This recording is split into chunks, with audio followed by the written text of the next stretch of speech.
Fala pessoal, ao vivo, YouTube do Esporte Interativo, terminou agora há pouco no Pacaembu, Palmeiras 1, Grêmio 2 e a gente tá abrindo a live agora, o VSR tá aqui comigo, beleza VSR? Beleza. Vamos falar muito dessa classificação tricolor, da eliminação palmeirense, a gente vai analisar o jogo. Nós estamos com a nossa equipe do Pacaembu para acompanhar as entrevistas coletivas, né? Muito atentos aqui ao que vão falar Renato Gaúcho, Luiz Felipe Scolari nas coletivas. Então a nossa live pós-jogo começa agora. Você vai aqui no chat mandando, cornetando, comentando, falando sobre o jogo. Os gremistas hoje vão tirar muito sarro, os palmeirenses vão ter que aguentar a zoeira, não tem jeito. E o né, Renato Gaúcho? O Renato com certeza vai falar um monte. E é uma classificação... deixa eu já antecipar um negócio. Amanhã nós vamos estar aqui de novo, nesse mesmo horário, depois de Internacional e Flamengo. Então, a gente repete o esquema amanhã, né? Nesses confrontos brasileiros de Libertadores, o VSR e eu aqui com lives muito especiais. Bom, VSR, Palmeiras vai lá na Arena, traz 1-0, uma atuação sólida, não leva muitos sustos, consegue neutralizar o Grêmio. Sai na frente hoje, muito cedo, com um início muito forte. De repente vem essa virada do Grêmio, como é que se explica esse resultado, VSR? Eu acho que pra mim ficou muito claro no primeiro tempo como esses grandes jogos cada vez mais trabalham muito a concentração. Os primeiros 15 minutos do Palmeiras e os primeiros 15 minutos do Grêmio, eles são de sentidos diferentes. São primeiros 15 minutos excelentes do Palmeiras e muito ruins do Grêmio. E ruins, os primeiros 15 minutos do Grêmio são ruins por mérito do Palmeiras. É um Palmeiras que diminuía a distância, pressionava o Grêmio, forçava o erro de passe. O Matheus Henrique, que dificilmente erra errando. A saída pela lateral, pela direita com o Leonardo errando muito. O Maicon errando passe. Até o Cebolinha errando passe. E aí o Palmeiras roubando a bola e saindo rápido. Teve algumas chances, fez 1-0. E aí, cara, o Palmeiras dá uma desconcentrada, ou duas desconcentradas. A primeira ali com o gol do Everton e a segunda com o gol do Alisson numa grande jogada do Everton Cebolinha. E aí saiu do jogo, Então foram duas dormidas do Palmeiras que fizeram com que o Grêmio voltasse para o jogo e a partir daí, a partida do Grêmio foi excepcional.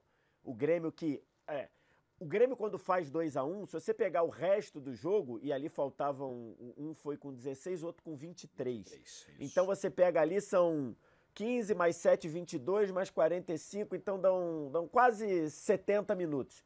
O Grêmio teve muito mais perto de fazer o terceiro do que o Palmeiras. O Palmeiras manda uma bola na trave com o William no primeiro tempo, mas no segundo tempo o Palmeiras não fez nada.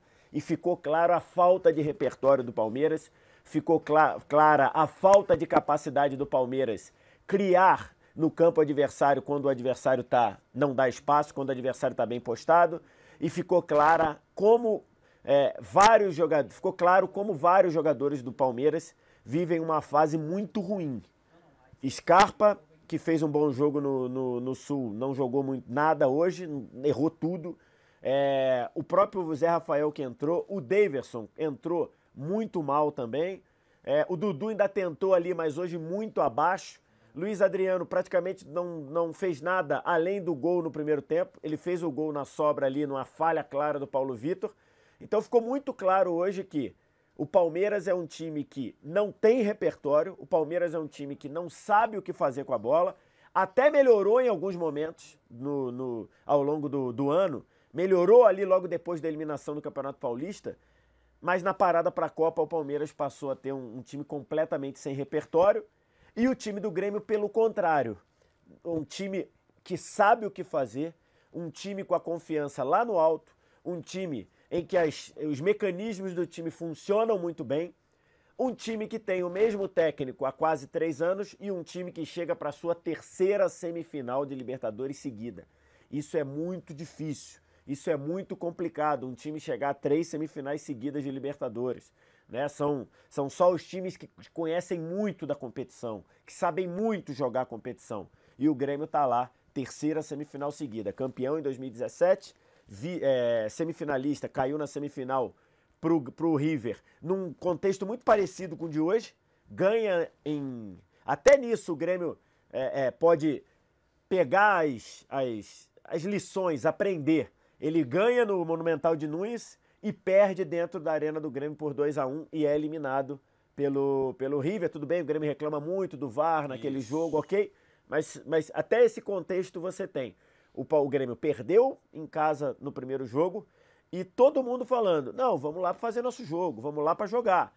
E de fato o Grêmio foi lá, jogou, se aproveitou dessa desconcentração do Palmeiras, fez 2-1 e depois, assim, se defendeu e com uma ocupação de espaço. De fato, a gente tem que respeitar muito a capacidade desse Grêmio e a capacidade do Renato enquanto comandante desse Grêmio. Eu vou passar do chat já, porque a zoeira tá comendo solta aqui, é normal, né? As mensagens estão chegando, eu vou na galera do chat já.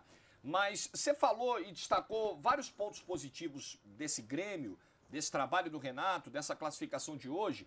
E essa classificação também passa pelo quesito individualidade. Sim. Como foi importante, como é importante, além do coletivo, você ter um cara como o Everton que pode desequilibrar, e é o que ele faz hoje em dois momentos cruciais do jogo, dois momentos chave. A jogada do segundo gol do Grêmio, ele atrai toda a marcação do Palmeiras. E aí você tinha...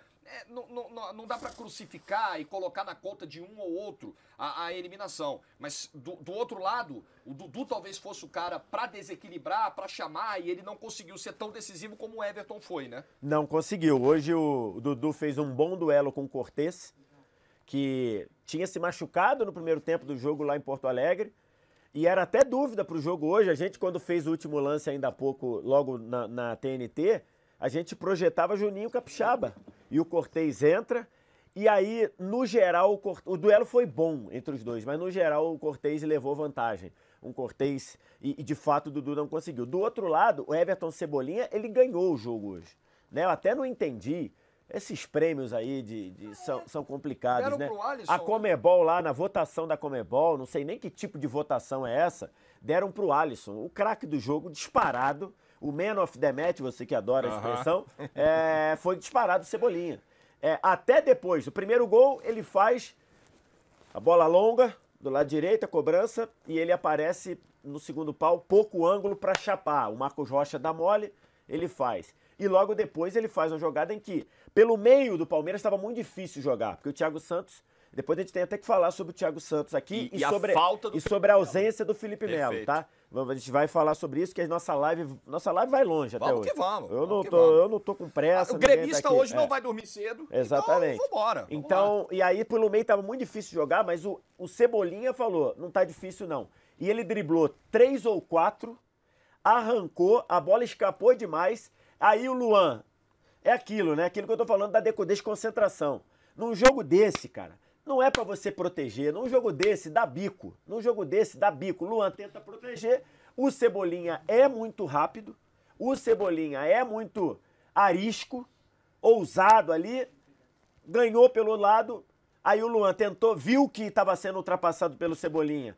Tentou cortar de qualquer jeito, a bola explodiu no Everton e sobrou pro Alisson sem goleiro pra fazer o 2-1. Ali, cara, é a inversão do momento do jogo, né? Já tinha sido com um empate. Porque com um empate, tem que lembrar, né?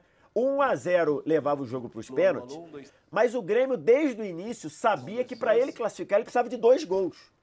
De 2 gols. Quando ele leva um gol, o Grêmio fala, não mudou muita coisa. Não mudou muita coisa. Eu continuo precisando de 2 gols para classificar. Não tenho mais pênaltis, mas preciso de 2 gols. Quando ele empata o jogo, é jogo jogado pro Grêmio. E logo em seguida faz esse gol. E aí, acho que para mim, falha do Luan. Acho que uma bola dessa, você proteger na frente da área, vindo com o Cebolinha em velocidade, é difícil. E aí a bola bate no Everton e sobra pro Alisson fazer o 2-1. Então, de fato, um momento ali em que o Palmeiras sai do jogo e isso custou. Eu tô batendo nessa tecla porque é o seguinte, na semifinal do ano passado, teve muito palmeirense, aliás, no ano passado todo, teve muito palmeirense que vinha me criticar porque eu dizia, o Palmeiras pode jogar mais, o Palmeiras tem que jogar mais, o Palmeiras tem que oferecer mais jogo, mais qualidade, o Palmeiras não pode ficar com o elenco que tem, jogando com bola aérea, como foi hoje, jogando só de lateral na área. Eu não tenho nada contra o lateral, mas não é possível que você só tenha, se resuma a isso. Eu vinha batendo nessa tecla no ano passado. Aí foi campeão brasileiro, todo mundo estava liderando o brasileiro, todo mundo, não, você está reclamando, você é anti, você é aquilo, você quer perseguir o Filipão. Chegou no jogo com o Boca Juniors, o Palmeiras não quis jogar, verdade é essa, o Palmeiras não quis jogar, quis voltar para São Paulo com 0-0, cochilou 5 minutos, tomou 2-0 do Benedetto. Acabou, tava fechado. E hoje, o Palmeiras ainda tenta jogar no começo, dá 2 cochiladas em 7 minutos, um gol a 16, um gol a 23. 2 cochiladas. E perdeu e foi embora a Libertadores. Você de tem novo, uma maneira... nas 2 ocasiões, melhor campanha na fase de grupos. Nas 2 ocasiões, passando a sensação de ser um time muito sólido. E nessas horas, na hora que precisou mais, o time não conseguiu. Deixa eu pedir pra galera dar um like aqui, quem tá entrando na live, aproveita, deixa o seu like aqui, tá bom? Deixa o seu like e compartilha, espalha pra todo mundo aí, pro seu amigo gremista, palmeirense, avisa que a gente tá na live agora. Se tiver no celular, fecha o bate-papo, dá o like e abre o bate-papo. Aliás, sobre o bate-papo, sobre o chat, a gente falou aqui do Cebolinha, eu concordo com o Vitor, pra mim foi o melhor em campo. Eu vi algumas menções aqui ao Jeromel também. Jeromel muito bem no jogo também. O Kahneman também, mas reclamando muito naquela situação. O Jeromel foi soberano pelo alto. Nessas bolas aéreas, no primeiro tempo, praticamente todas as bolas aéreas do Palmeiras levaram perigo. Fruto de um desacerto ali naquele começo, fruto de um Paulo Vitor que parecia que estava sentindo o jogo. No segundo tempo, não. No segundo tempo, não sei se o Renato conversou com ele. Talvez isso seja tema na entrevista coletiva. Porque no segundo tempo, Paulo Vitor voltou outro, com uma tranquilidade, exalando tranquilidade. No primeiro tempo, não. Mas no segundo, o Jeromel foi soberano pelo alto. O que ele tirou de bola, essas bolas aéreas consagraram o Jeromel, foram impressionantes. Eu queria voltar nessa tua discussão do modelo de jogo do Palmeiras e de como faltou hoje um outro plano. Porque acho que não é problema nenhum uma equipe ter um modelo característico de jogo, um modelo forte, um modelo prioritário de jogo. Não tem um problema, um modelo defensivo ou um modelo ofensivo, cada equipe de acordo com o seu DNA. O problema é não ter uma outra maneira, um outro plano. O problema é ser monotemático, né, VSR? Se você tem o seu plano ali de solidez defensiva, mas você não tem um plano B para executar em situações que você precise de uma virada e que você precise ser ofensivo, sair um pouquinho desse DNA, fica difícil, né? Então, você pega o Palmeiras na maior parte do tempo, você vê o Palmeiras que é muito forte quando rouba a bola e acelera, e o Palmeiras que é muito forte na bola aérea. Gustavo Gomes, o próprio Luan, o Daverson nesse pivô, o Felipe Melo, que é muito bom de cabeça. Então você tem esse DNA do Palmeiras. É um Palmeiras sólido atrás, é um Palmeiras que ficou 30 e poucos jogos sem perder no Brasileiro, é um Palmeiras que foi campeão ano passado usando time misto ou reserva há muito tempo por conta dessa solidez, mas em todos os momentos em que o Palmeiras precisou mais, o Palmeiras ficou devendo. Foi assim, pegar só nesse ano, as semifinais do Paulista. Pegou um São Paulo, que não é o São Paulo de hoje, pegou o São Paulo numa transição, saída de Jardine, com entrada de Wagner Mancini, porque aí preparando pro Cuca, um montão de garoto, recebeu o Antony da Copa São Paulo, o Igor Vinícius, o Cacazinho lá, que eu me esqueci agora o nome lá, enfim, aquele meia lá novo, Hernani sem nenhuma condição. Então, e o Palmeiras não conseguiu jogar. O Palmeiras não conseguiu jogar contra o São Paulo, né? Então você tem isso. Aí você pega Internacional, ok, jogo no Allianz Parque, um jogo controlado, fez 1-0, no segundo tempo poderia até ter aumentado, mas foi pro Sul, não conseguiu fazer nada. O Inter se impôs, e nem é muito a característica do Inter. Aí você pega agora contra o Grêmio, exatamente o que aconteceu. O Palmeiras toma o 2-1, repito, só para não parecer que eu estou sendo contraditório, os primeiros 15 minutos do jogo foram, eu botei isso no Twitter, foram perfeitos pro Palmeiras. Muito diferentes dos 90 em Porto Alegre. Exatamente. Era um outro Palmeiras, Era um outro Palmeiras, muito diferente, assim, achando a distância, forçando, pressionando demais. A partir do momento que leva o primeiro gol, o time dá uma desconcentrada, leva o segundo, e aí faltou repertório. A partir daí, por quê? A partir daí é um Grêmio compacto, é um Grêmio que desce as suas linhas, é um Grêmio que até o André estava lá no grande círculo do campo de defesa para se compactar e tentar diminuir distância e roubar a bola. E o Palmeiras não conseguiu fazer praticamente nada, porque ele leva o gol aos 23, aos 40 tem a bola na trave do William. Aos 43 tem uma falha do Paulo Vitor e o William não acredita na falha e a bola sai. Então, depois do gol, foram 2 chances. E no segundo tempo, praticamente nenhuma chance. Eu me lembro a batida do Diogo Barbosa de frente da área livre e no mais, só isso. Bola cruzada, bola cruzada. Por quê? Porque aí faltou repertório. E quando eu digo faltou repertório, uma saída de bola mais fluida pela lateral, um Scarpa afunilando para buscar uma tabela com Luiz Adriano ou com Dudu, porque o Filipão volta no segundo tempo com Luiz Adriano aberto pela direita, que não foi, o pessoal falou, professor Pardal, não é verdade, o Luiz Adriano estava jogando no Spartak Moscou de segundo atacante, ele estava jogando pelo lado. Luiz Adriano aberto pela direita, Dudu por trás do Daverson e Scarpa. Você pega esses 3, essa linha de 3, você não viu uma triangulação entre esses caras. Você não viu o Scarpa tá na esquerda, subida do Diogo Barbosa, e encostando aqui, ou o Dudu, ou o volante que vai por aqui para uma triangulação, você não vê isso acontecer. É o Palmeiras levando essa bola até o campo de ataque, passou da primeira linha, quebrando para dentro da área. Então é isso que eu tô falando, é falta de repertório. Você não vê uma ultrapassagem de lateral, você não vê um Daverson puxar a marcação para a entrada de um volante, você não vê nada. Você vê o Palmeiras roubar a bola, ir até a intermediária do Grêmio, ir até um pouquinho depois do grande círculo, vendo que está fechado, quebrando na área. É muito pouco. É pouco para um elenco milionário, é pouco para uma folha de pagamento que tem o Palmeiras, é pouco para um elenco do jeito que tem o Palmeiras. E aí, só para deixar claro, assim, você vai falar assim, você está sendo oportunista. Não é verdade. Não é verdade. Eu critico a falta de repertório do Palmeiras desde o ano passado. Também como elogiei. Por exemplo, no jogo 4-0, no 4-0 sobre o Santos, no 4-0 sobre o Santos, que foi logo depois da eliminação no Paulista, quer dizer, na sequência da eliminação, se eu não me engano, quarta ou quinta rodada. Quarta ou quinta rodada, eu falei, o Palmeiras parou na eliminação do Paulista, melhorou. Era um jogo melhor, funcionando, apesar de ter tido só 36% de posse de bola naquele jogo. Então, isso não vinha funcionando. Nos jogos em que precisou, o Palmeiras não mostrou repertório. Porque aí eu acho que não é uma questão de oportunismo mesmo, é uma questão de que é algo que já está sendo apontado, e o Vitor já fala sobre isso há algum tempo, e é claro que num jogo como o de hoje, fica mais evidente o problema. É óbvio que o problema acaba ganhando uma luz em cima.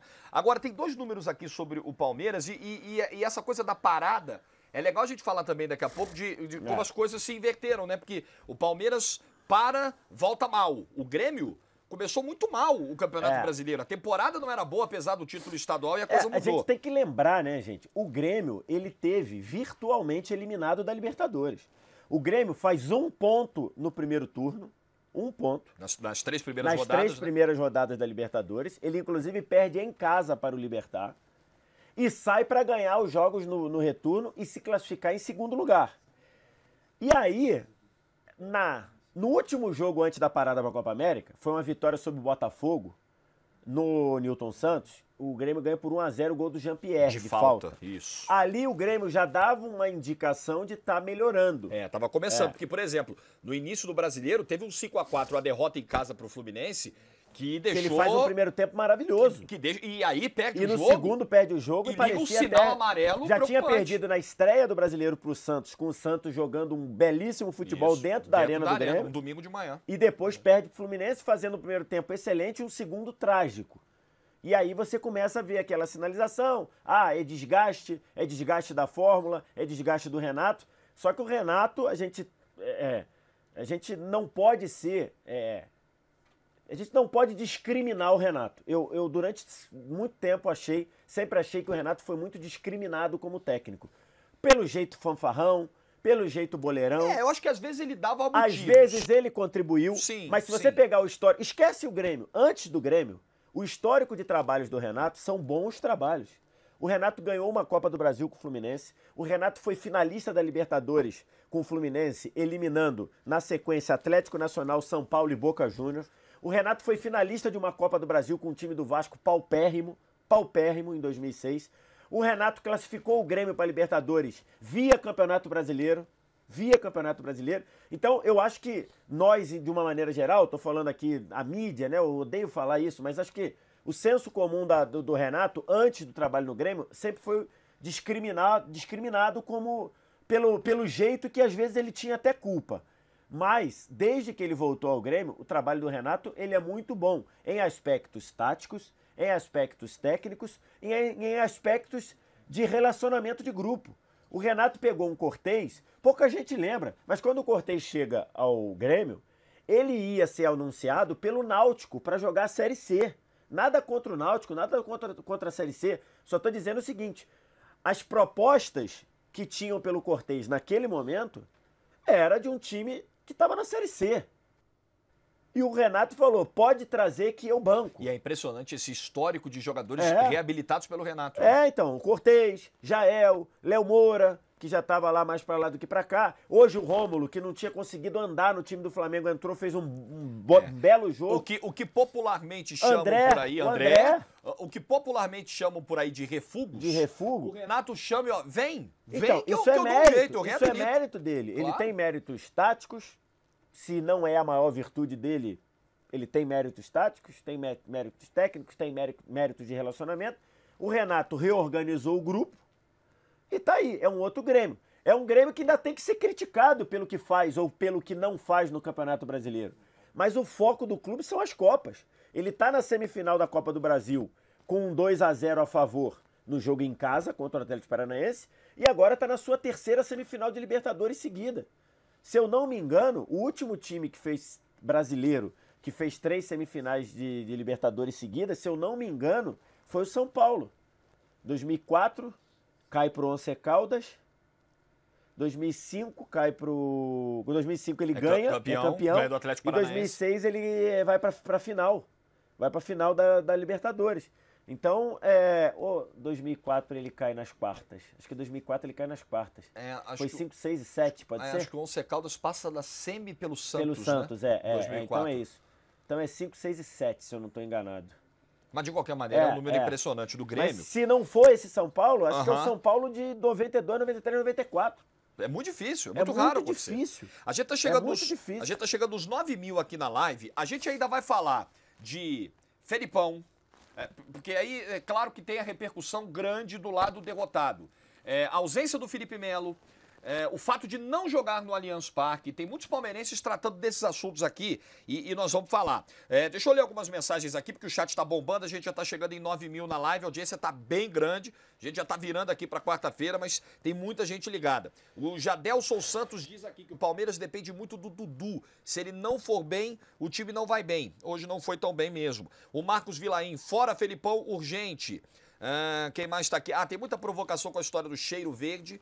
É porque com o Flamengo é a história do cheirinho, com o Palmeiras é a história do cheiro verde, e cada clube tem a sua provocação, né, característica aí dos rivais, acontece. O Paulo Henrique fala aqui de time pipoca, tem um pouco dessa cobrança do Palmeiras em que não é de agora, de um desempenho melhor no mata-mata, que o time tem na linguagem de arquibancada, pipocado em mata-matas. Não, é isso mesmo, tá? Só pra fechar. Você acertou? 2004. 4-5-6, 4-5-6, Tá. 2004 cai o Santos nas quartas e na semifinal o São Paulo cai pro Once Caldas. Então ele chegou à semifinal 2004, 2005, 2006. Semifinal 2004, ganhou em 2005 batendo o Atlético Paranaense na final, perdeu a final 2006 pro Internacional. Os caras estão brincando aqui com a música Imortal da dupla Sandy Júnior, que Imortal é como o Grêmio é conhecido, é uma das alcunhas está até no gloriosas hino, né? do Grêmio. Está até no belíssimo hino lindíssimo do Grêmio. Hino. E aí os caras estão brincando porque também estão fazendo associação com a dupla que canta lá a música e que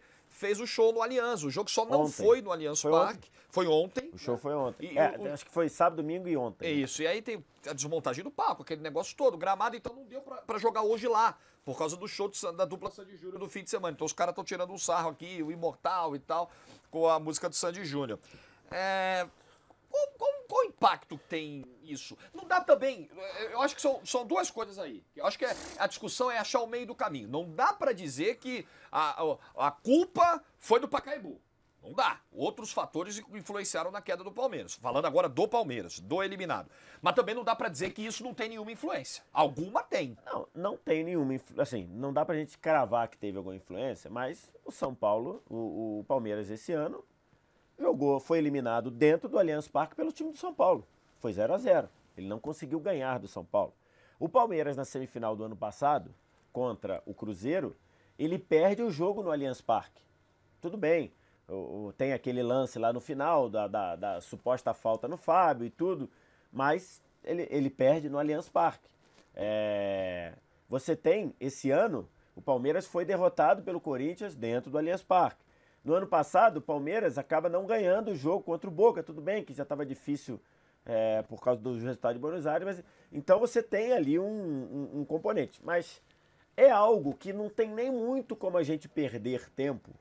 Por quê? Porque a natureza do contrato da construção do Allianz Parque prevê que a construtora, que é a W Torre, tire o estádio ou reserve o estádio em algumas datas, de acordo com o contrato, para pagar o investimento que a W Torre fez no estádio. Então aí é o seguinte, eu acho que o que está combinado nunca é caro. Palmeiras sabe disso, Palmeiras sabe que isso pode acontecer. Aí é você pensar, então eu preferia não ter o Allianz Parque, continuar com o antigo Parque Antártica, mas poder jogar a hora que eu quiser. Ok. É uma opinião que eu discordo frontalmente. Também. Porque a recuperação do Palmeiras enquanto instituição passa por alavancar as receitas, pela alavancagem de receitas que se deu com o uso do Allianz Parque. E também isso agora não tem mais como voltar, mas não dá para o Palmeiras usar isso como desculpa. Porque, aliás, eu acho que o Grêmio nunca, joga no Allianz Parque. Todas as vezes que é Palmeiras e Grêmio, sempre tem algum show e o jogo acaba sendo no Pacaembu. Não tinha vencido no Pacaembu o Palmeiras, né? Ainda tinha um tabu aí. A Romilda Aquino até lembra aqui, o gramado do Pacaembu, na comparação com o gramado do Allianz, o gramado do Pacaembu hoje é melhor. É melhor. Impecável o gramado do Pacaembu. Impecável. Isso precisa ser dito. Claro que talvez o fato do Pacaembu não receber tantos jogos em sequência, isso possa contribuir, mas claro que está sendo feito um bom trabalho de manutenção do gramado. Isso é visível. O gramado estava em condições muito boas hoje aqui. E o Pacaembu que vive, para quem é fora de São Paulo, vive um momento de privatização, de cessão, de concessão à iniciativa privada. Vai ter reduzido a sua capacidade? Vai ser reduzido para gerar ali, e mesmo assim, geralmente quando fica essas situações, vai privatizar ou vai ser concessão, o pessoal vai largando de mão, quem tem que fazer a manutenção não faz, a prefeitura já está em final de festa, mas o gramado do Pacaembu, de fato, um gramado excelente para a prática do futebol. Ô, VSR, nome do Paulo Vitor aparecendo nos TTs, né, entre os assuntos mais comentados. É porque, é claro, a história é contada pelos vencedores, mas você imagina, o Grêmio sai eliminado hoje com 1-0 Palmeiras, a falha do Paulo Vitor no gol teria um peso muito grande, ele seria muito cobrado, né? O Paulo Vitor no jogo lá de Porto Alegre, no gol do Scarpa, ele...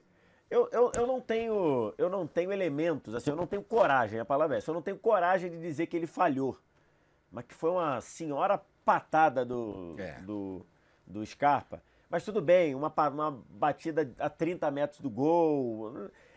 Você olhando pela câmera de trás, você vê que ele demora a reagir. Mas eu não tenho segurança para cravar que foi uma falha.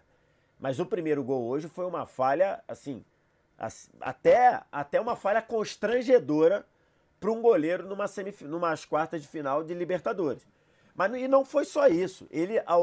Não sei se a falha contribuiu, mas ele, ao longo do primeiro tempo, mostrou uma insegurança absurda. Uma insegurança que, em alguns momentos, parecia que os zagueiros e os defensores do Grêmio estavam trabalhando para impedir que a bola chegasse no Paulo Vitor.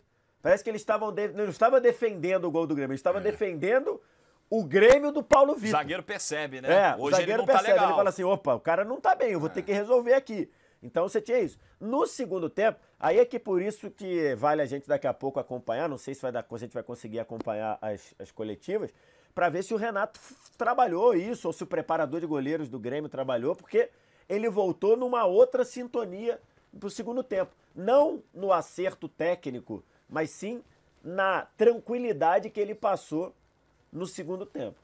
Tomadas de decisão. As bolas levantadas, e o Palmeiras estava apostando muito nisso, né? Nas bolas levantadas na área e eram Deus nos acuda. Paulo Vitor muito inseguro. Deixa eu passar de novo aqui no chat, muita gente falando de amanhã. Estaremos aqui amanhã depois de Internacional e Flamengo também. O VSR e eu, nós vamos abrir outra live amanhã no Facebook. Pessoal aqui falando do Daverson, que entrou no segundo tempo. Entrou legal o Daverson hoje? Não, né, VSR? Não entrou bem, né? Não entrou bem, entrou escorregando, sem conseguir fazer. Eu me lembro que o Daverson ajeitou uma bola ali que ele recebe na meia direita, que ele faz um pivô e ajeita, consegue arredondar e bater pro meio. Não me lembro quem chutou, não me lembro se foi o Diogo Barbosa, mas enfim. Não entrou bem o Daverson, não. Você tinha ali, foi aquilo que eu falei, né? O Filipão entra com o Daverson para jogar lá dentro, para fazer esse pivô, para ser o jogador daquela raspada, daquela casquinha. Abre o Luiz Adriano pela direita, abre o Scarpa pela esquerda e o Dudu por dentro. Matou um pouco o Dudu, tanto é que isso dura pouco. Logo depois, o Luiz Adriano pela direita não conseguiu criar uma jogada, não conseguiu participar de uma jogada. Logo depois, o Filipão desmonta. Bota o Luiz Adriano para ficar por dentro, com 2 centroavantes por dentro. O Luiz Adriano para esperar a sobra e o Daverson para ir na chamada primeira bola. E o Dudu volta para o lado direito. Então o Daverson não foi bem. E tem muito torcedor do Palmeiras mandando mensagem no sentido de que esse elenco se esgotou. Esse elenco chegou ao ápice, indicando uma reformulação. Pode ser, acho que pode ser. Tem alguns jogadores aí que o Palmeiras teria problema para se desfazer. Por exemplo, o Dudu, o Bruno Henrique, que tiveram propostas gordas da China, e o Palmeiras pagou caro para mantê-los. O Felipe Melo, que renovou recentemente. Mas você tem alguns outros jogadores que a sensação nossa é que ou eles nunca deram o que poderiam, ou que acho que já fechou. Por exemplo, Diogo Barbosa nunca foi o jogador que se esperava quando foi contratado pelo Cruzeiro. Tudo bem que defensivamente ele melhorou, é um dos melhores ladrões de bola do brasileiro. Outro, o Daverson na frente, sem falar no Borra. Aí você tem Lucas Lima, hoje não estava nem no banco. Lucas Lima hoje não estava nem no banco. Bem lembrado. Né? Você tem o Scarpa, que é uma irregularidade absurda. Né? Então você tem aí uma situação aí de um Palmeiras que... porque é o seguinte, o Palmeiras está a 3 pontos da liderança do brasileiro. Confronto direto domingo Palmeiras no Maracanã. Está eliminado da Libertadores, está eliminado da Copa do Brasil e foi eliminado do Paulista. Então, das 3 competições de mata-mata, o Palmeiras foi eliminado de todas. Mas o Palmeiras está a 3 pontos do líder do brasileiro com um jogo a menos. Então, também não adianta agora você chegar e vilanizar completamente esse elenco, porque é um elenco que já se mostrou competitivo dentro de um campeonato brasileiro. Então, o Palmeiras não pode abrir mão do ano que dizendo que tá tudo errado, aí daqui a pouco vão lá aqueles idiotas amanhã ou depois da manhã lá pro CT, pra agredir, pra jogar bomba e tudo. Tomara que não. Tomara que não, mas a gente sabe a tensão aí, claro. o departamento de segurança do Palmeiras e tudo, porque esses idiotas a gente sabe como é que funciona. Mas a gente tem que lembrar, o Palmeiras está a 3 pontos da liderança do brasileiro, para empatar com o Flamengo, não assume a liderança porque... Quer dizer, pode até assumir, né? Porque se ele ganhar do Flamengo no fim de semana, ele igualaria em número de vitórias, teria que ver o saldo lá. Então, pode até assumir a liderança do brasileiro, então não dá para você dizer que o elenco do Palmeiras tem que ser todo defenestrado, não. Mas há indícios de que esse elenco vai precisar de reformulações aqui e ali. Acho que isso está muito claro, né? Mas não dá para você querer matar o elenco do Palmeiras, porque esse elenco ainda é competitivo demais no brasileiro, que é o que o Palmeiras tem para jogar. Eu entrei aqui no Twitter do Grêmio e eles deram uma provocada no Palmeiras, colocando uma letra de uma música da dupla Sandy Júnior. Né? O jogo só foi no Pacaembu porque o Allianz Parque teve que ser cedido por um show de Sandy Júnior. A música Eu Acho Que Pirei. Tem um trechinho da letra aqui no Twitter do Grêmio. Essa eu não conheço. Eu do também Imortal eu até conheço. Eu li a letra aqui, também não tinha ouvido não conhecia também não essa. Não deve ser das mais conhecidas. Chegamos a 10 mil aqui na live, hein? 10 mil. Deixa o seu like aí na nossa live no YouTube, falando de Libertadores, da classificação tricolor para cima do Palmeiras. VSR está comigo analisando. E nós vamos falar de Felipe Melo já, porque é um capítulo importante desse confronto. A ausência do Felipe Melo, o peso que ela teve na eliminação do Palmeiras hoje, se é que teve, o VSR que vai falar pra gente. Tem uma declaração do Jean-Pierre, acabei de ver no Esporte Interativo, no Instagram, dizendo aqui, pra quem torceu a favor, obrigado. Pra quem torceu contra, boa noite. Jean-Pierre falando na saída de campo, tá certo, é a galera que venceu e que tá provocando e que tá tirando onda, e o Grêmio tá no papel dele mesmo aí de comemorar muito o que aconteceu. Deixa eu voltar no chat aqui, a gente já tem 10 mil. Amanhã deve inverter, né? Quem torceu contra o Grêmio hoje, vai ter a torcida do Grêmio contra amanhã, né? É verdade, é verdade. Bem observado, VSR. Amanhã, Inter e Flamengo, nós vamos mostrar a nossa live depois do jogo. Vamos mostrar tudo que aconteceu. A Monique Danello vai estar no Beira-Rio e a gente aqui para debater. O Naldo Bastos, ele já tem uma lista de dispensas aqui do Palmeiras. Aí, que ele já começa. Já começou. Porque ele já colocou Diogo Barbosa, Daverson e Felipe Melo fora do Palmeiras. Felipe Melo? Felipe Melo. Que é aquilo, né? Felipe Melo é o melhor jogador do Palmeiras no ano. Vamos deixar o assunto Felipe Melo para já, mas talvez eu entenda o porquê disso aqui. Não sei. Vamos deixar para daqui a pouco. Jogadores do Palmeiras não têm perfil vencedor. Quem é Gustavo Gomes perto do Jeromel? Quem é Scarpa perto do Jean-Pierre? Quem é Dudu perto do Cebola? É o canal LP Games. Eu acho que ele é tricolor. Tá aqui, né, feliz da vida com a classificação do Grêmio, parece. Tem corintiano aqui que aproveita para tirar um sarro. O Tuan Franco diz que a camisa do Grêmio pesa nas Copas. Vocês sabem muito bem o que eu penso sobre camisa. Eu acho que camisa não vai ganhar campeonato sozinho, mas ganha às vezes confrontos, jogos, aparece em alguns momentos. Eu acho que não que o Palmeiras é um clube campeão de Libertadores e tem camisa, mas se você pegar o histórico copeiro do Grêmio, chama atenção, né? Eu acho que não é um dado para passar despercebido. Não é assim. E ao longo dessa Libertadores, eu tenho batido muito nessa tecla, porque a gente vê o que o Grêmio tem feito nessa Libertadores. Começou muito mal, aí precisa arrancar, precisa se classificar dentro do Paraguai, não perdendo para o Libertad. O Libertad poderia ter eliminado o Grêmio, ganhando o Grêmio no Paraguai, não conseguiu. Aí enfrenta o próprio Grêmio nas oitavas. E aí, pega o cenário do jogo. Porque olha só, você está jogando em casa, jogando bem, vai para o intervalo num 0-0 jogando bem. Aí com 3 ou 4 minutos de jogo, você vê um dos seus melhores jogadores, o Jeromel, expulso. Pô, muito time entra em parafuso. A história do Grêmio com o Libertadores, o que fez? O Grêmio ganhou aquele jogo por 2-0 e poderia ter sido mais. E aí foi pro Paraguai, ganhou de novo também. Agora contra o Palmeiras, perde a primeira em casa, com a sensação de uma impotência, né? Porque de fato teve muita posse de bola, mas não conseguiu entrar, não conseguiu acionar, não conseguiu ter a fluência, o volume de jogo que lhe é característico. Vai para São Paulo jogar o segundo jogo, sai atrás e vira o jogo em 7 minutos.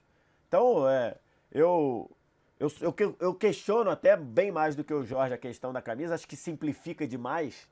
Mas em alguns momentos a gente pega um Grêmio ou pega clubes que são muito confiantes dentro de algumas competições. E o Grêmio, quando está dentro da Libertadores, logicamente que o Grêmio é muito confiante. Que o Grêmio é um Grêmio tricampeão, é um Grêmio finalista que foi vencido, é um Grêmio finalista que em situações que perdeu na final, é um Grêmio que vai para a terceira semifinal seguida. Então é um Grêmio que, de fato, a história do Grêmio com a Libertadores, eu acho que o qualifica, o tranquiliza o clube como um todo, e em especial esse time, esse núcleo de jogadores, se tranquiliza sabendo da história recente e da história no geral do clube na competição. Renato Gaúcho disse na coletiva agora há pouco, o Grêmio tem o melhor futebol do Brasil com resultado. Foi a frase do Renato. Em outros momentos do ano, até em momentos em que o Grêmio tinha dificuldades, como a gente lembrou aqui, o início do Brasileiro, as primeiras 3 rodadas da Libertadores, pressão, muita gente até questionando se o trabalho do Renato continuaria no segundo semestre. O Renato sempre adotou esse discurso. Procede? De fato, o Grêmio é o time que apresenta o melhor futebol do Brasil? Então, acho que se você pegar o período que o Renato tá, desde setembro de 2016, se eu não estou enganado, é isso? Desde o segundo semestre de 2016 até aqui, se você fizer assim um balanço, eu vou dizer que é verdade. Ninguém jogou nesse período melhor do que o Grêmio jogou no geral, na média.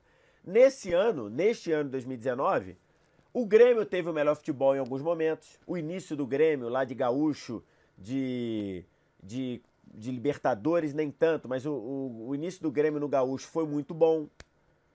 Você tem, em vários momentos, o Santos do Sampaoli jogando o melhor futebol do Brasil. Você tem, em alguns momentos, o Flamengo do Jorge Jesus jogando o melhor futebol do Brasil.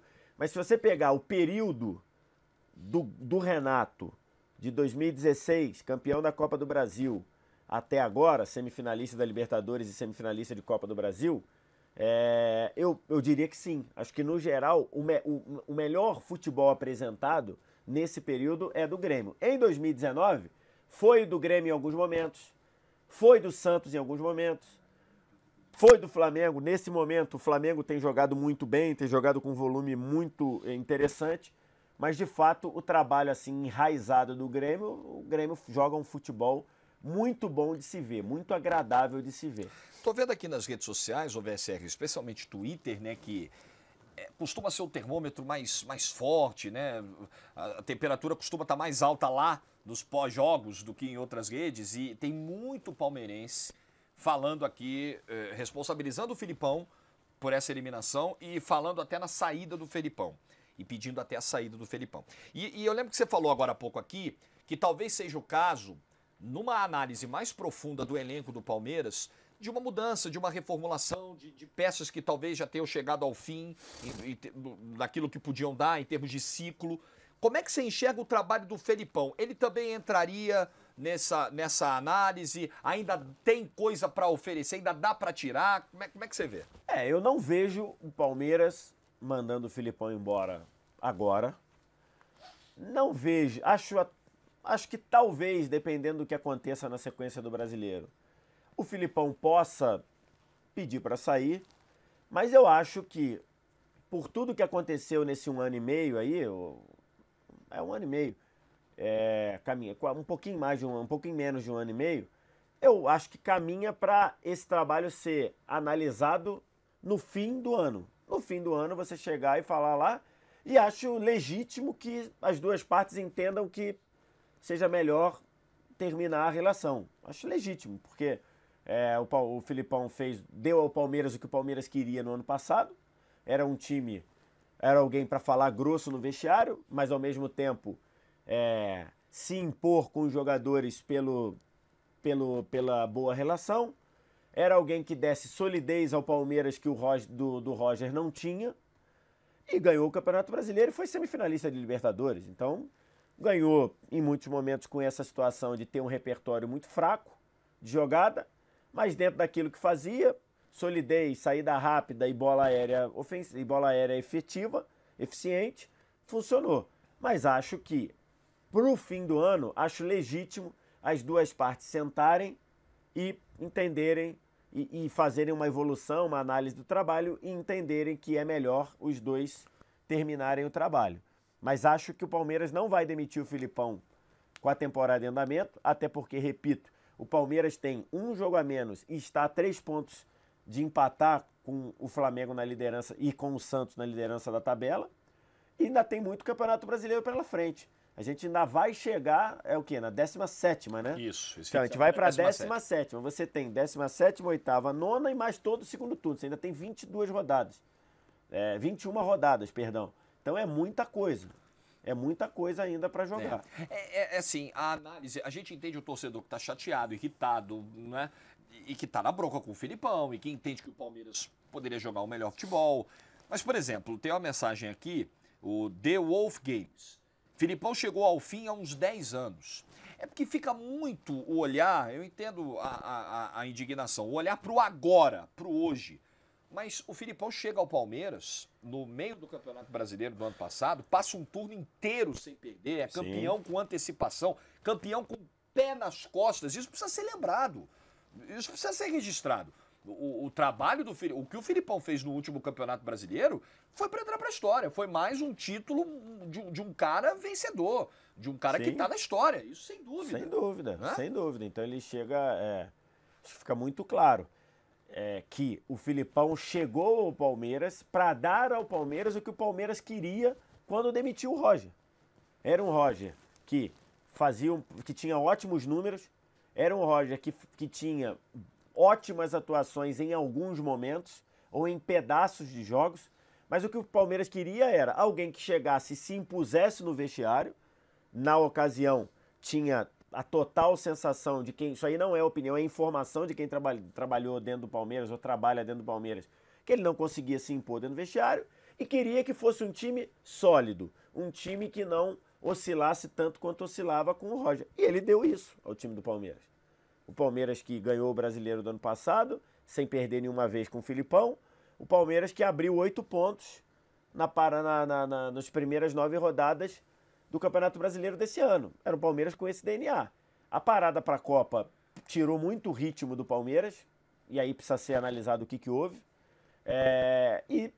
Nos momentos nervosos, nos momentos em que o Palmeiras precisou mostrar repertório de jogada, precisou mostrar que tinha qualidade para criar, para se impor contra o adversário recuado, se impor no campo de ataque, o Palmeiras em nenhum momento conseguiu fazer. O Palmeiras não conseguiu fazer isso contra o Boca, o Palmeiras não conseguiu fazer isso contra o Cruzeiro no jogo da volta da semifinal do ano passado, o Palmeiras não conseguiu fazer isso no Campeonato Paulista contra o São Paulo em frangalhos, foi eliminado nos pênaltis, ok, poderia ter vencido nos pênaltis, mas 2-0-0, em que o Palmeiras foi paupérrimo. O Palmeiras não conseguiu fazer isso no jogo da volta do Internacional, se não é aquela falta do VAR mandraquíssima, teria sido eliminado no tempo normal, teria sido eliminado, tomado 2-0 do Palmeiras, e o Palmeiras não conseguiu fazer isso depois que o Grêmio virou o jogo.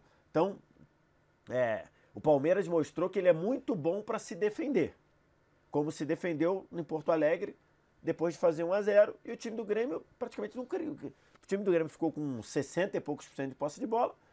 Eu não me lembro de uma chance clara de gol. Nenhuma chance real. De uma chance real, assim, de você falar. Então, tem isso. Mas ficou claro. E aí, olha quantas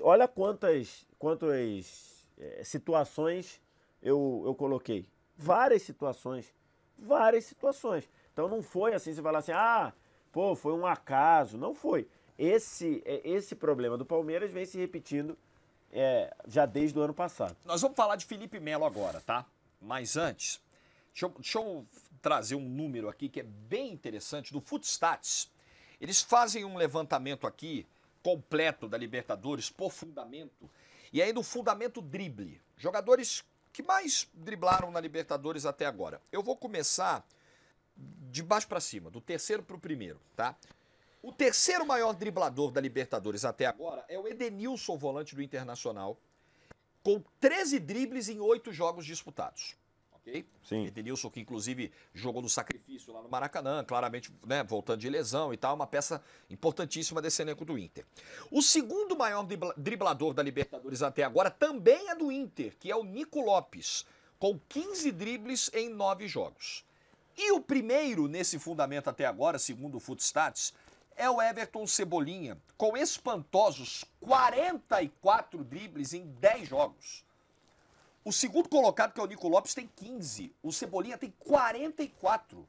Mas, assim, é muito disparado nesse fundamento o líder, né, da Libertadores 2019. E diz muito, né? Esse número aqui é autoexplicativo. Não precisa nem... Não, diz muito de um jogador que está vivendo uma fase excepcional, de um jogador que conseguiu fazer diferença dentro da Copa América, né? Inclusive foi eleito o melhor jogador da final. Foi um dos artilheiros da competição, né? Então... um Cebolinha que fez uma ótima Copa América, faz um 2019 excepcional, a ponto de estar no visual aí, ou pelo menos sendo especulado, acabou que proposta mesmo não chegou nenhuma, mas um jogador especulado para alguns campeonatos de relevo na Europa, né? Então, e um jogador que no primeiro jogo não foi tão bem, embora tenha criado algumas jogadas interessantes, mas hoje ele foi o cara do jogo. E nesse aspecto, e nessa característica do drible, do 1 contra 1, gerando seus espaços, ele fez isso no segundo tempo algumas vezes. Teve um contra-ataque que o André mata o contra-ataque segurando a bola, porque se ele rola de primeira pro Cebolinha, se ele ajeita, gira para clarear e dá de primeira pro Cebolinha na esquerda, o Cebolinha ia parar dentro do gol. Cebolinha tava correndo até agora, até chegar no gol. Então, de fato, um jogador... Hoje ele foi o dono do jogo. Hoje ele foi o dono do jogo e tirou o Grêmio de uma situação que, repito, os primeiros 15 minutos do Palmeiras foram muito interessantes. E fez 1-0 e aí ele tira o Grêmio do mato com aquele gol que não é fácil de fazer. O gol tá muito sem ângulo ali, mas ele aparece bem, o Marcos Rocha falha, na minha opinião. E depois ele faz a jogada que gera o segundo gol, numa jogada em que ele sozinho desmonta lá o sistema defensivo do Palmeiras. Tá. Vamos falar de Felipe Melo. Vamos falar de Felipe Melo. A ausência do jogo de hoje. Ele tomou 2 amarelos no jogo de ida, expulsão, cumpriu a automática. E aí, VSR, o tamanho do prejuízo... Essa eliminação do Palmeiras, voltando a falar especificamente do lado perdedor, porque a gente foi equilibrando a balança o tempo todo na live aqui, falando um pouco dos dois lados. Então agora a gente volta a falar de Palmeiras. Passou muito pela ausência do Felipe Melo essa eliminação? Pesou tanto assim? Passa um pouco, porque o substituto do Felipe Melo é o Thiago Santos, que é um jogador tão voluntarioso quanto o Felipe Melo, mas um jogador muito limitado do ponto de vista técnico. É um jogador que todo mundo sabe que ele entra para fazer uma função. E o que fez o Grêmio? O Grêmio, e olha que o Grêmio ficou com meia hora com seus 2 volantes pendurados. Tanto o Matheus Henrique quanto o Maicon. O Maicon é substituído, entra o Rômulo. Eu não sei se foi substituído pelo cartão pura e simplesmente, ou se o Maicon sentiu alguma coisa. Não sei se surgiu essa informação. Eu tava na hora, eu lembrei aqui, eu tava na hora ouvindo o jogo pela Rádio Gaúcha, e os colegas da Rádio Gaúcha perceberam ali que pode ter sido um problema muscular do Maicon. O repórter que estava no campo disse isso na hora. Eu fiquei com essa impressão também. Sim. Então, mas eu não tive certeza. Então, e aí, o que o Grêmio fez? Ele fechou completamente a distribuição de bola ao Bruno Henrique. O Bruno Henrique, ele é um bom circulador da bola, né? Não é a especialidade dele, mas ele faz isso bem. Então o que o Grêmio fez? Pressionou o Bruno Henrique. E o Palmeiras tinha que fugir da bola no Bruno Henrique, porque ele estava sendo muito marcado estrategicamente. Para quê? Para a bola sair com o Thiago Santos. E aí é uma saída ruim, é uma saída mais lenta, é uma saída mais temerária, porque o próprio Thiago Santos... Então nisso o Felipe Melo fez muita falta. Ele fez muita falta. Por quê? Porque o passe do Felipe Melo é muito bom. O Felipe Melo é cara que desafoga a pressão. O Felipe Melo, quando você faz esse primeiro passe, ele vai pegar a bola com os zagueiros, ele consegue acalmar um pouco o time na segurança do passe, na segurança de rodar essa bola. E o Thiago Santos não faz isso. Tanto é que na jogada do segundo gol, a bola chega ao Cebolinha na faixa central, numa jogada errada do Thiago Santos.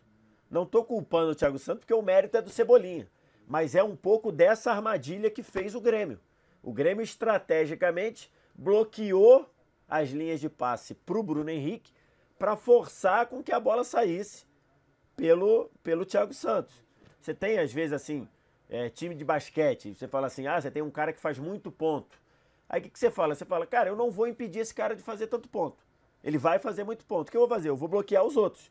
Então, vou deixando ele fazendo ponto e com os outros não participando, uma hora ele vai cair e vai casar. Mais ou menos isso. Ele falou, vou bloquear o Bruno Henrique, o cara vai obrigatoriamente ter que sair com o Thiago Santos. E ao sair com o Thiago Santos, foi uma saída de bola muito complicada do Palmeiras. Precária. Então, fez falta o Felipe Melo, sim. Além da capacidade de liderança do Felipe Melo, além da capacidade de proteger a área. Possivelmente, na jogada do segundo gol, talvez o Felipe Melo poderia dar uma porrada no Cebolinha. Uhum. Isso é falta? Poderia, ou não, o Cebolinha poderia driblar também, porque, como você disse, aí um grande driblador. Mas o Felipe Melo fez muita falta. Aí a gente vai entrar assim, mas e o pacote Felipe Melo? O pacote Felipe Melo é isso. É isso. Eu tô tranquilo para falar do Felipe Melo, porque eu falo desde a época que o Dunga passou a convocar o Felipe Melo, e a passagem do Felipe Melo pela seleção, ela é muito boa, que termina de forma trágica naquele jogo com a Holanda, mas o Felipe Melo faz, no geral, partidas excelentes pela seleção, mas aquela época, eu dizia, O Felipe Melo é uma granada sem pino. Você usa essa expressão, mas assim, há muitos anos. Há muito tempo. Há muito tempo. Não tem nada a ver, é muito antes de Palmeiras. Exatamente, mas muito tempo. Desde a época de Fiorentina, eu falava... mostrava aqui. A gente mostrava, eu falava, é uma granada sem pino. E a granada sem pino pode explodir a qualquer momento. É até curioso que o Felipe Melo vira e mexe, ele responde a jornalista, ele manda... E a assessoria dele mesmo já entrou em contato comigo. Eu falei, cara, eu uso isso e explico. Nunca tive nenhum problema com ele. Ele nunca parou, nunca me marcou no Twitter, nunca fez nada. Porque eu não tenho nada contra ele, muito pelo contrário. Eu queria o Felipe Melo no meu time, já cansei de dizer. Eu também. Já cansei de dizer. Apesar do pacote. Aceito o risco. Apesar do risco. Aceito o risco do pacote. Eu queria. Mas ele é uma granada sem pino.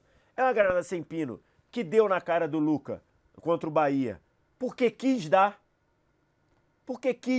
A verdade é essa. O Luca é chato pra cacete, enche o saco. Ele quis dar, se estrepou com o VAR. Isso não vai passar nunca mais. Nem precisou de VAR, tá? Nem precisou. Foi decisão de campo mesmo. Que a gente estava no Allianz Parque, o árbitro já na hora meteu a mão e tirou. Mas se por um acaso o árbitro estivesse olhando para ontem, o VAR ia chamar. Então, você tem isso. Agora, uma expressão que o Mauro Betting criou. A César o que é de César. Contra o Grêmio, o Felipe Melo, eu acho que ele foi exageradamente expulso. Agora, não dá para passar e inocentar ele, por quê? Porque o árbitro do primeiro jogo, ele deu a indicação do que para ele seria. Porque a segunda falta do Felipe Melo, que gera o segundo amarelo, ela é idêntica à primeira. É entrando de cima para baixo, raspando ali. O Kahneman também tomou um amarelo no primeiro tempo em condições parecidas. Muito parecido. Ele estava mantendo o critério. Então o árbitro ele deu o recado. Isso para mim é amarelo. Eu não daria. Especialmente o segundo. Porque o primeiro, o pé tá no alto. Então vê o Felipe Melo raspando de cima para baixo no alto. No segundo, o pé do jogador do Grêmio tá no chão. E ali foi meio que uma... Mas ele foi de cima para baixo. Então... Aí é aquilo que a gente fala, que eu não sei se o Felipe Melo não consegue se controlar, ou se vai, mas ele fez o mesmo movimento que tinha dado a ele um amarelo. Então se ele repetiu o amarelo, se ele repetiu o movimento e pegou, o árbitro fez a mesma coisa. Então só para colocar. Mas o segundo jogo, quer dizer, o jogo contra o Grêmio lá em Porto Alegre, o Felipe Melo não foi violento em momento algum. Não quis crescer para cima de ninguém, fazia um jogo muito eficiente, até ser expulso num lance que, repito, eu achei exagerado, mas não dá para dizer que o árbitro usou 2 pesos e 2 medidas. O árbitro aplicou exatamente o que ele tinha aplicado antes. Eu, democraticamente, divirjo do Vitor, acho que ele foi bem expulso na ida, eu daria os 2 amarelos. Eu não daria o segundo. Agora, para fechar mesmo, né? Eu vou no chat aqui, nós vamos fechar. O Vitor falou de análise do elenco. Né? Palmeiras talvez comece a fazer mudanças, avaliar um ou outro nome, e uma outra questão que eu acho que tem que ser avaliada. O reserva do principal jogador do time não pode estar tão abaixo dele. Esse é um problema de montagem de elenco. O reserva do Felipe Melo não pode ser um jogador tão limitado quanto o Thiago Santos, o reserva imediato. Ainda mais para um cara com todo esse pacote que nesse ano é o melhor jogador do Palmeiras. Pois é, né? Então, se esse cara é o melhor jogador do elenco, o reserva dele não pode ser de uma qualidade tão inferior. E só para pontuar, tá? O elenco do Palmeiras, eu acho ele um ótimo elenco. Um dos melhores do Brasil. Sem dúvida. Até o Flamengo fazer as últimas modificações aqui, né? De Rafinha, de Gerson, Felipe Luiz. Eu achava o do Palmeiras o melhor. Só que a verdade é que o elenco do Palmeiras ele é o melhor no papel e não está conseguindo ser no campo. Por quê? Porque o Scarpa não consegue jogar com regularidade. O Lucas Lima nunca foi no Palmeiras o que a gente imaginava que ele poderia ser. Nem 20%. Zé Rafael chegou do Bahia, não consegue desabrochar.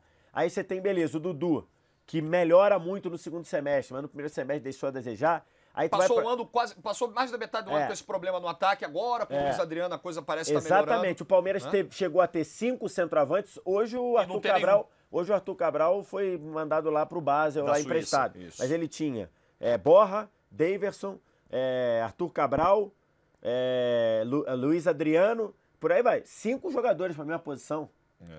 O Henrique Dourado, né? Henrique Dourado que chegou. Então 5 jogadores para a mesma posição. Tá claro que tem um problema ali. Então você tem ali um problema.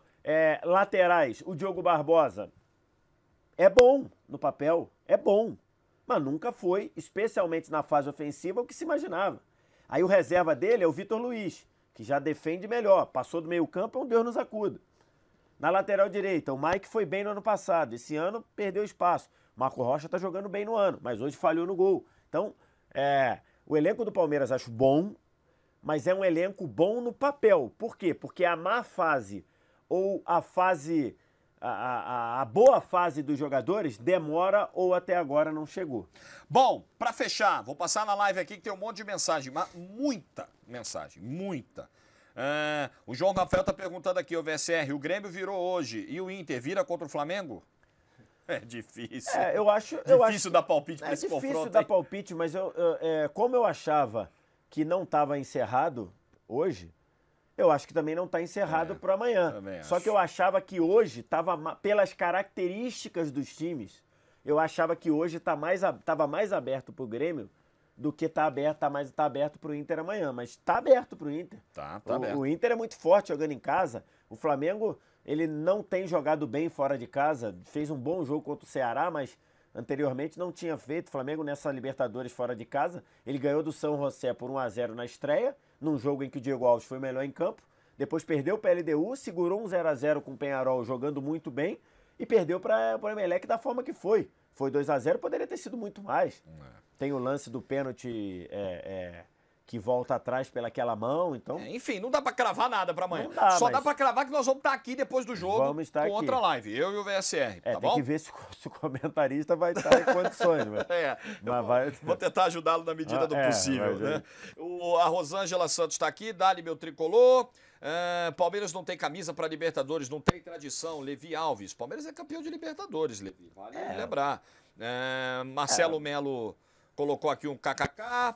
Quem mais? A verdade é que você tem grandes camisas do futebol brasileiro que tem apenas uma Libertadores. É o caso do Palmeiras, é o caso do Flamengo, é o caso do Vasco, é o caso do Corinthians, é o caso do Atlético Mineiro. Quem tem uma Libertadores por aí? Argentino Júnior tem uma, Once Caldas tem uma, Colo-Colo tem uma. Clubes desse porte, né? Então você fala assim, são grandes. Tudo bem, que tem uma série de fatores que vai explicar. Lá na década de 70, 80, os clubes brasileiros não ligavam tanto, né? Você tinha uma rotatividade muito grande. Quando eram só 2 brasileiros, dificilmente você tinha brasileiro fazendo a final todo ano, então rodava muito. Tudo isso a gente sabe. Mas de fato é que grandes clubes do futebol brasileiro têm o mesmo número de Libertadores que tem o Once Caldas, uma. Então isso de fato pode suscitar aí um questionamento. Agora, vamos ver como é que o futebol brasileiro vai reagir. Uma Libertadores que agora pode até ter 9 brasileiros na chave.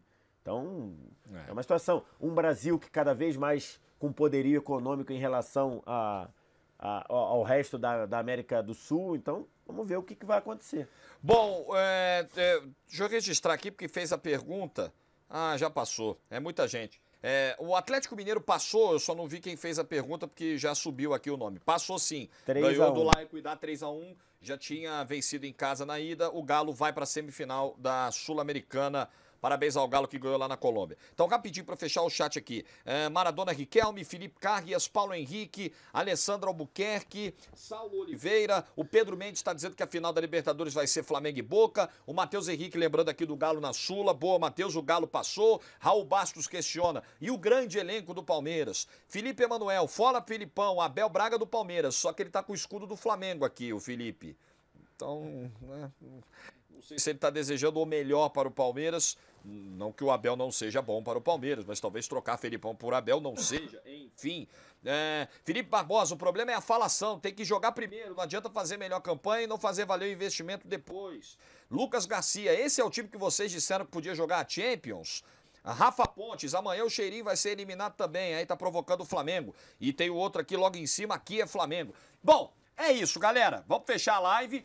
Convidando todo mundo para amanhã, depois de Inter e Flamengo, mesmo esquema. O jogo acabou, você vem para cá pro YouTube do Esporte Interativo, que eu vou estar com o VSR para comentar, para analisar, e a galera cornetar no chat e muito mais. Valeu, VSR. Valeu, abraço. Valeu, galera. Tchau, tchau. Parabéns. Parabéns ao Grêmio. Parabéns, hein? galera Que atuação. tricolor. Grande classificação. E agora esperando Flamengo ou Inter. É. Será que nós vamos ter um Grenal na final da Copa do Brasil, um Grenal na semifinal da Libertadores? É. Meu Deus do céu. Podemos ter, mas Meu Deus. pode acontecer como não pode acontecer nenhum também, Pode né? também, Porque também. você tem o Cruzeiro do Rogério Cena empolgado. Cruzeiro aí. e o Flamengo podem estragar esses planos. E o pode. Atlético E o Atlético Paranaense Paranaense contra também. o próprio Grêmio. 2-0, mas enfim. Valeu, pessoal. Tchau, tchau.